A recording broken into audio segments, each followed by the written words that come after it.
गांदरबल के एक स्टूडेंट की जो लाश है वो पंजाब की एक यूनिवर्सिटी के अंदर जो ज़ेर तालीम था उसकी लाश जो है वो एक कमरे से बरामद हुई है।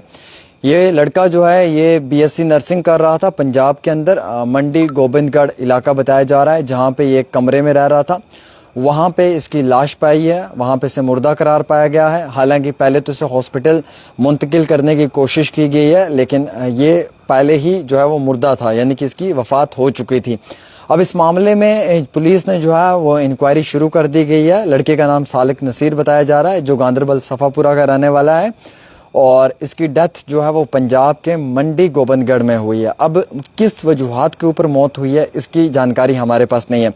हालांकि रिम्ट यूनिवर्सिटी का ये तालिब इल्म बताया जा रहा है और इसने अभी कुछ ही समय पहले जो है वो बीएससी नर्सिंग के लिए वहाँ पे तालीम हासिल करने के लिए यूनिवर्सिटी भी गया था।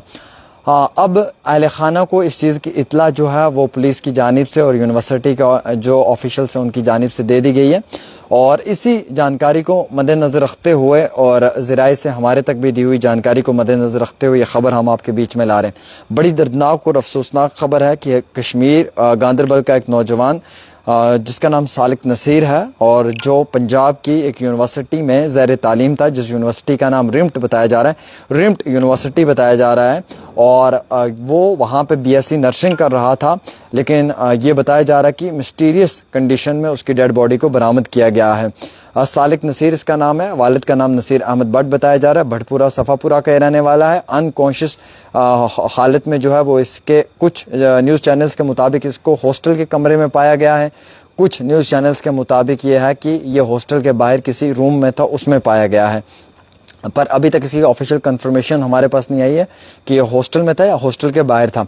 हालांकि ये बीएससी का जो तालिब इल्म है इसे हॉस्पिटल भी मुंतकिल किया गया इलाज के लिए, लेकिन इसे मुर्दा करार पाया और डॉक्टर्स ने ये कह दिया कि ये इस दुनिया फ़ानी से चल बसा है। उसके बाद जो है वो इनके फैमिली मेम्बर्स को इसकी इतला दी गई एक फ़ोन कॉल के थ्रू, और वो लोग जो है वो सेंट्रल कश्मीर से अब चंडीगढ़ आए हैं। कल के रोज़ जो है वो इसकी फॉर्मेलिटीज़ कंप्लीट की जाएंगी कि आखिरकार किन वजूहात की वजह से इसकी मौत हुई है।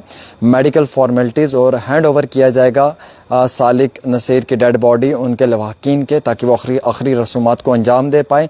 और जो कॉज ऑफ डेथ है वो अभी तक मालूम नहीं है। अभी ये मालूम तब चलेगी जब मेडिकल लीगल फॉर्मेलिटीज़ को कंप्लीट किया जाएगा कि आखिरकार किन वजूहात पे ये मौत हुई है। क्या ये मर्डर तो नहीं है, किसी ने इसको मार तो नहीं दिया है, कहीं डिप्रेशन की वजह से तो नहीं है, कहीं हार्ट अटैक की वजह से तो नहीं है, या फिर किसी और कारण तो नहीं है। कई सारे रीज़न्स हो सकते हैं, लेकिन अभी इन तमाम चीज़ों की जानकारी जारी है। वादी कश्मीर गांदरबल डिस्ट्रिक्ट का रहने वाला सफ़ापुरा भटपुरा इलाके का सालिक नसीर, उम्र इसकी हमारे पास अभी तक नहीं आई है कि क्या उम्र थी। बीएससी नर्सिंग का तालिब इल्म था, रिम्ट यूनिवर्सिटी बताई जा रही है। कुछ चैनल्स के मुताबिक जो है ये हॉस्टल के अंदर इसकी डेड बॉडी पाई है, इसके कमरे में। कुछ चैनल्स के मुताबिक जो है वो आउटसाइड द हॉस्टल किसी रूम में पाई गई है। अब कुछ नौजवानों ने जब मेरे साथ बात की उन्होंने कहा कि फांसी लगी हुई थी इस नौजवान को। अब कुछ ने ये कहा कि ये शायद खुद ही जो है वो बेहोशी की हालत में था, मिस्टीरियस हालत में था, कंडीशन में था, और मालूम नहीं किन वजूहात की वजह से मौत हुई है। लेकिन ये एक बड़ा इंपॉर्टेंट फैक्टर है कि अगर इस बच्चे की मौत वहाँ हॉस्टल में हुई है तो कैसे हुई है।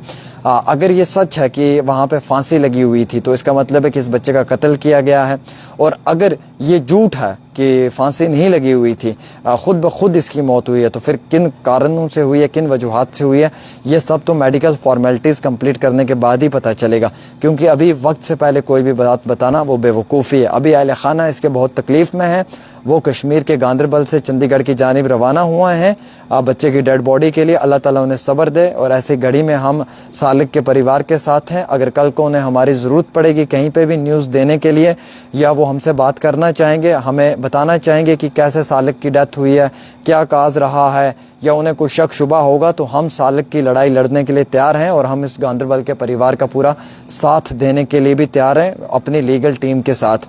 इसलिए उन्हें फ़िक्र करने की ज़रूरत नहीं है, उनके बच्चे को इंसाफ ज़रूर मिलेगा, अगरचे उनके बच्चे के साथ गलत हुआ है या उसका कत्ल किया गया है। हम इस चीज़ को कतई तौर पर बर्दाश्त नहीं करेंगे, और हम दिन अव्वल से लेकर दिन आखिर तक सालिक के लिए वो लड़ाई ज़रूर लड़ेंगे। बस बात इतनी हो कि जो बच्चे के साथ हुआ है वो गैर कानूनी तरीके से हुआ हो।